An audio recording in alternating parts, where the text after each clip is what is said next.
यह कहानी सत्य घटना पर आधारित है। निखिल हाल ही में मुंबई जॉब के लिए शिफ्ट हुआ था। उसका जॉब काफ़ी स्ट्रेसफुल था। वह किराए के कमरे में रहता था। निखिल को जब भी बॉस का कॉल आता था उसे काम करना पड़ता था।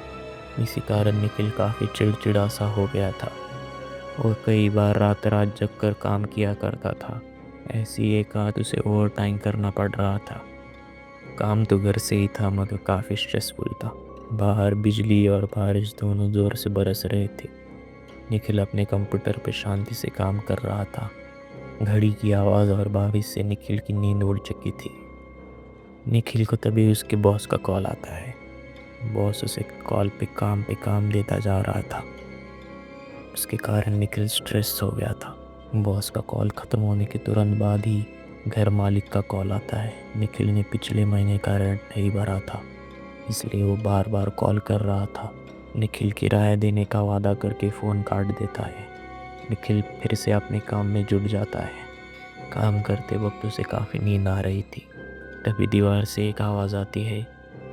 वो आवाज़ ऐसी थी मानो कोई दूसरी ओर से दीवार पीट रहा हो।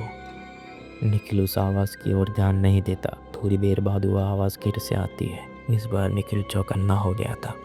वो दीवार की तरफ देखता है। थोड़ी देर बाद वो आवाज़ रुक जाती है। फिर से निखिल अपने काम में जुट जाता है। थोड़ी देर बाद वो आवाज़ फिर से आती है, पिछली बार से तेज़।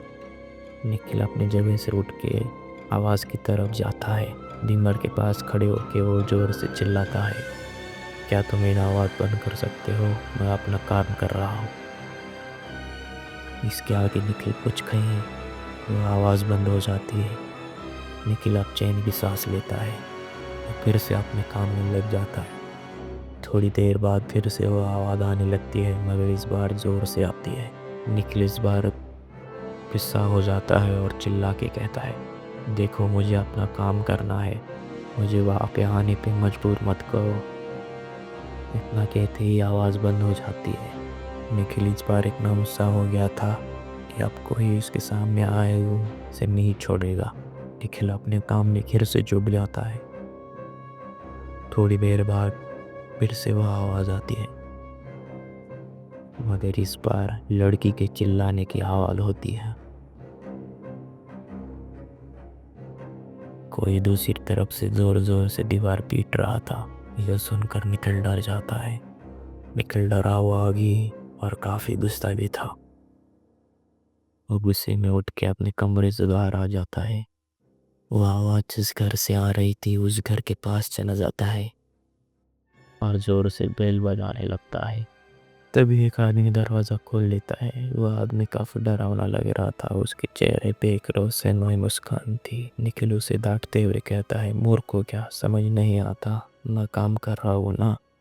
वह आदमी से एक निखिल को घूरता है रहस्यमय मुस्कान के साथ। निखिल, अब अगर तुमने आवाज़ की तो मैं तुम्हारी जान ले लूँगा। वह आदमी दरवाज़ा बंद कर देता है। निखिल फिर से काम में जुट जाता है। उसे काम करते करते नींद आने लगती है। वह काम कर ही रहा था तभी दरवाजे पे ठोकने की आवाज़ आती है और वो किसी लड़की की चिल्लाने की आवाज़ सुनाई देती है। निखिल का पारा पूरा चढ़ चुका था। उसे फ़ोन उठा के सीधा अपने घर मालिक को कॉल लगाया। उसने सारा किस्सा बताया, कैसे बगल वाला आदमी दरवाज़ा बजाकर परेशान कर रहा है। घर मालिक हैरान होकर बोला, निखिल तुम्हें नींद की ज़रूरत है शायद। निखिल हैरान होकर ही कहता है, क्यों कह रहे हो ऐसा? घर मालिक ने बताया कि वहाँ 10 साल से कोई भी नहीं रहता और कमरा आज तक मालिक ने किसी को नहीं दिया।